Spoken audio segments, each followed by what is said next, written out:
welcome to my channel. My name is Samantha, and today's video I am sharing with you a very late curriculum picks, and this is going to be for both of my girls.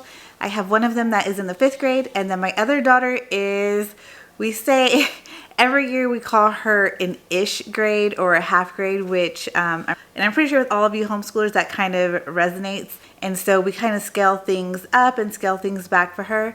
And so we kind of like just continued on with her 2nd grade work, but as she's finishing it out and I've done placement tests with her, she's placing well within 3rd grade, and looks like she's ready to go into 4th grade. I'm not really sure yet. So, and the biggest thing with our family, why that matters, is for essentials. So if I do move forward with putting her into 4th grade next year, then she'll start essentials. If not, then she can continue 3rd grade, and she will do essentials the following year. So I'm just going to assess her and that whole situation at the end of the year. So let's go ahead and start with my oldest daughter, because she's a 5th grader. Every level she does is on the 5th grade level.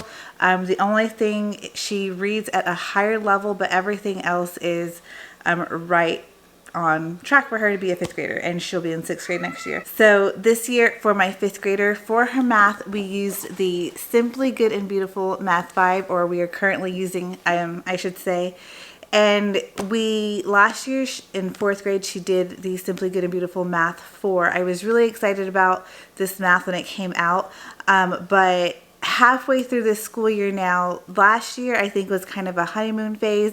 We were all really excited about the math. We all really enjoyed it, what we were doing and things like that. But as far as this year goes, both of my girls and both of their levels have just not really been, one, enjoying the math, and two, struggling in the math, and then just kind of overwhelmed by sometimes the amount of problems on one page.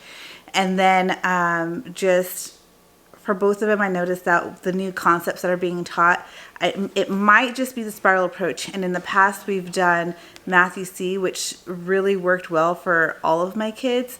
They really do well with the mastery-based approach, but I wanted something spiral because I was always pairing something with the Math-U-See.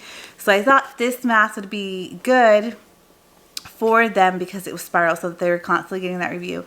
But what I'm noticing is that they're not really mastering some concepts. So, and I'll show you with my other daughter, but as of right now, she's in Math 5, and we're currently looking for something different for next year. So I told her we're not quitters. We're going to finish this math out, and then for 6th grade, we will be doing something different. I've been like, not really stressing out, but I have been on the hunt with just looking up different math curricula, looking at their levels and their placement tests, watching videos, reading reviews, just trying to figure out something that would work best for my daughter in the 5th grade, because she has actually, we have tried a few different math programs for her, and we just haven't found the one. We thought this was going to be the one, but it's just not, and that's okay. We will find something that works better for her. I know nothing's going to be a perfect fit, but I want to have a better fit. So that's that. Okay, we took a different turn with handwriting this year. In the past, we've used the Good and the Beautiful handwriting. My kids just wanted something different, something that was just focused on handwriting, not all of the other activities and things like that the Good and the Beautiful puts in their pages. So we went with Handwriting Without Tears, which my girls have both done in the past when they were in preschool in Colorado. Their preschool that they attended used Handwriting Without Tears. So we went back to that. So she got the Cursive Success, and she's just about done with that one. And then she did Wordly Wise. Again, this is something that I add into our homeschool every year. So she's on book 5. And then I have this here to show you guys. This is one of the old triviums with all of the English charts for CC Essentials. This is the old one. It had everything in there. The new ones are much better, but you have to have multiple of them. But I just wanted to show you guys this because a big part of our language arts is the Essentials program with CC. And so that includes writing out and memorizing charts. And so that is something that she has actually been doing this year for the last 3 years that we've been in CC. I haven't had my kids do that with charts, but we are doing that this year, and we're going to do it again next year.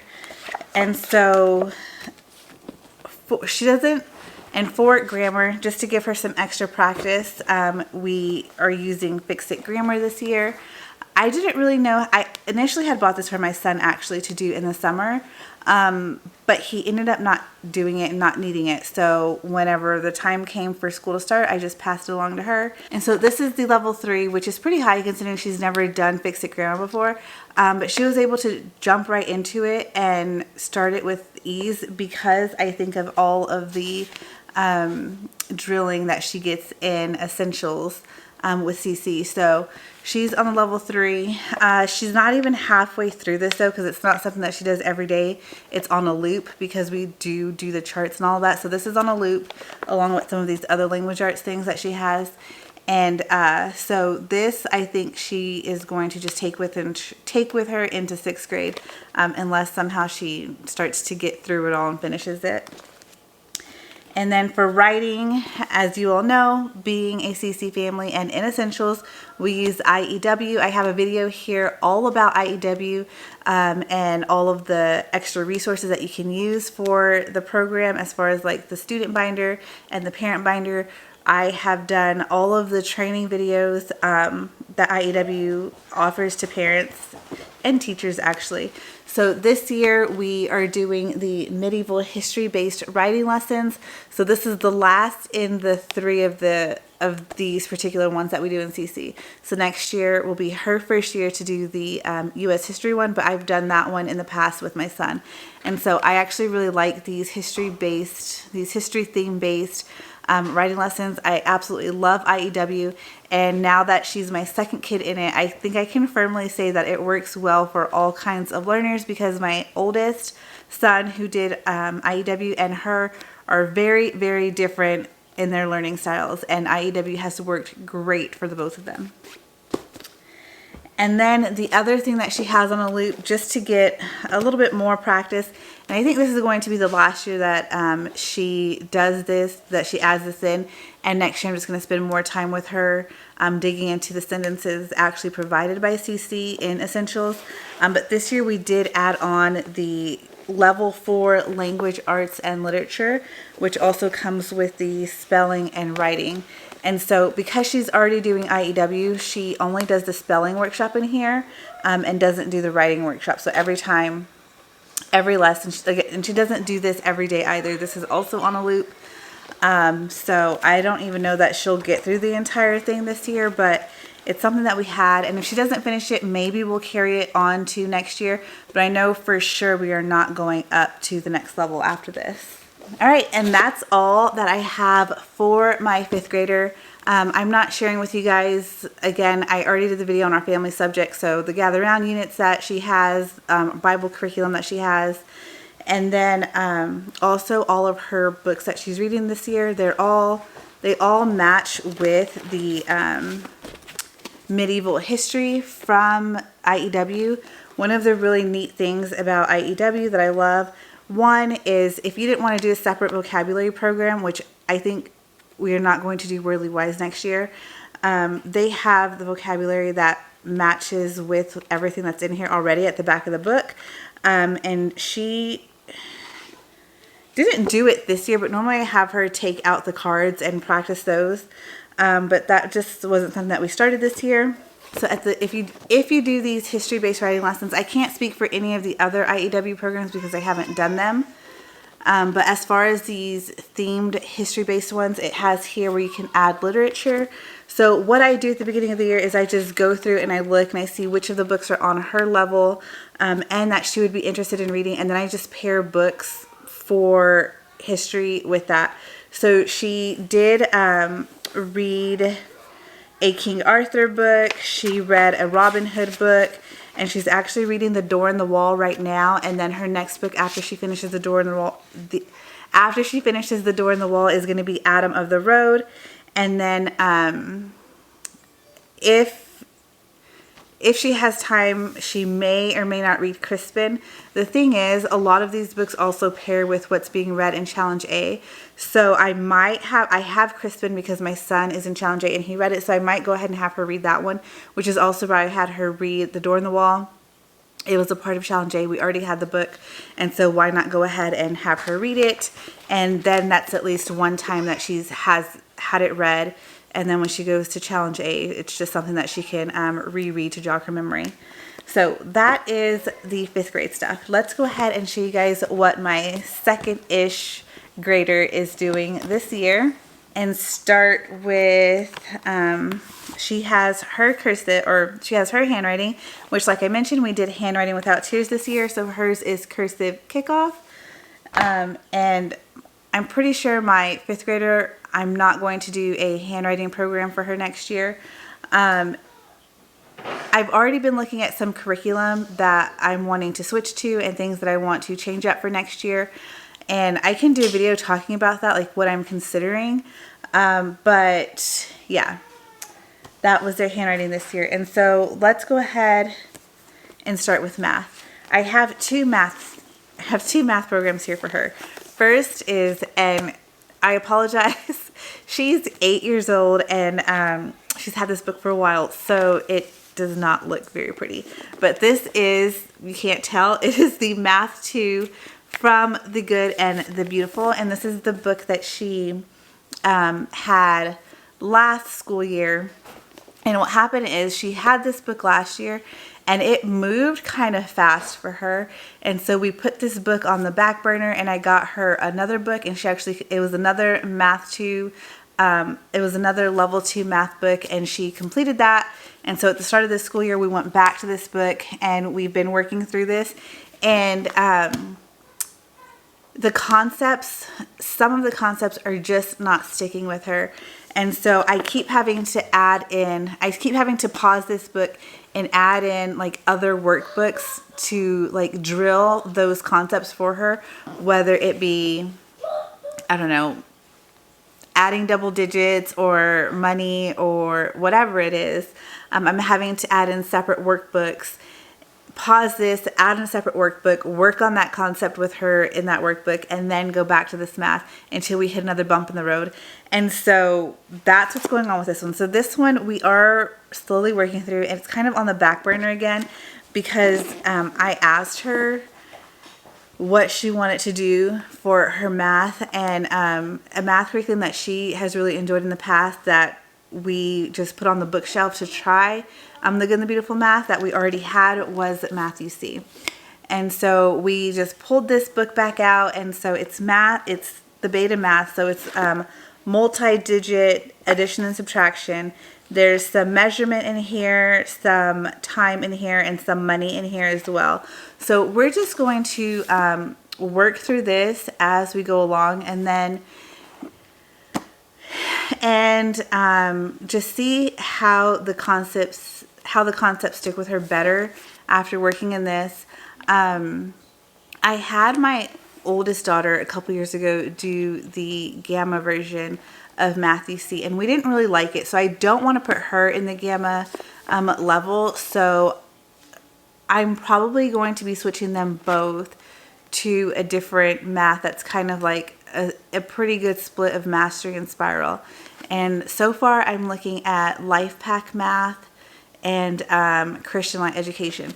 So if you've used Christian Light Math or Life Pack Math, let me know how you liked it or didn't like it. But those are two that I'm considering right now, and I think I'm going to order and they both kind of work the same way. They both work in booklet form. So they're mastering each booklet first before they move on to the next booklet, but they're still reviewing the next booklet as well. So it's kind of a split between Mastery and Spiral, which I think would be better for my girls. I don't think that a 100% Mastery-based program or a 100% Spiral-based program is really working well for either of them. So those are my thoughts on that. Let me know if you guys have used either one of those, or maybe some other suggestions that you have that I should look at. I've considered using Saxon because that's the math that everyone in CC that I know uses, and it's recommended by CC. They sell it. But we've looked at it and it's not appealing to us. It might work, but I don't know. It's just not one that we've been interested in after looking at it. So let me know what you guys think. So this is the Building Spelling Skills Grade 2. She's still working through this. We're almost done with it. And then we'll just move right into the Grade 3 if we decide to stick with the spelling. I'm still not quite sure yet. And then we have Explode the Code 3. I really love this for her for extra phonics practice. These are really good books to hone in on some of those phonics and reading skills. The other thing that I got for her this year that I don't actually have to physically show you guys is reading eggs.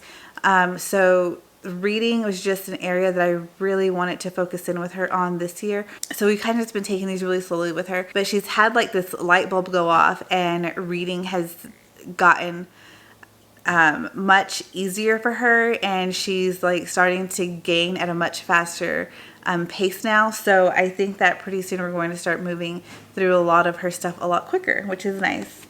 And so last but not least, her language arts is the Language Arts and Literature Level 2 from The Good and the Beautiful. And this is the reading booster cards that go with it. I actually really enjoy the change that they made with this. She did the Level K, the Level 1, and those were not the new version. So this is the new version of the Level 2. And I kind of held off for a while when she finished Level 1 on getting this and starting her, because I wanted to wait until the new version was out. So once it was out, we got it. We're working through that, and it's enjoyable. I know that they are revamping the Level 3 again, and I'm not sure that we're going to stick with it, because one of the things that I really liked about The Good and the Beautiful is it took away from me having to use a whole separate reading curriculum. So when we very first started homeschooling, she was using All About Reading, which worked really well. But whenever I got The Good and the Beautiful, initially I was just not doing the reading components with The Good and the Beautiful, and I was doing All About Reading. But with the switch, especially with the switch, it's too redundant to do both. So we eventually shelved All About Reading and used The Good and the Beautiful, and I think it's been wonderful for her reading skills and her confidence in reading and things like that. I don't know that we will continue with The Good and the Beautiful next year.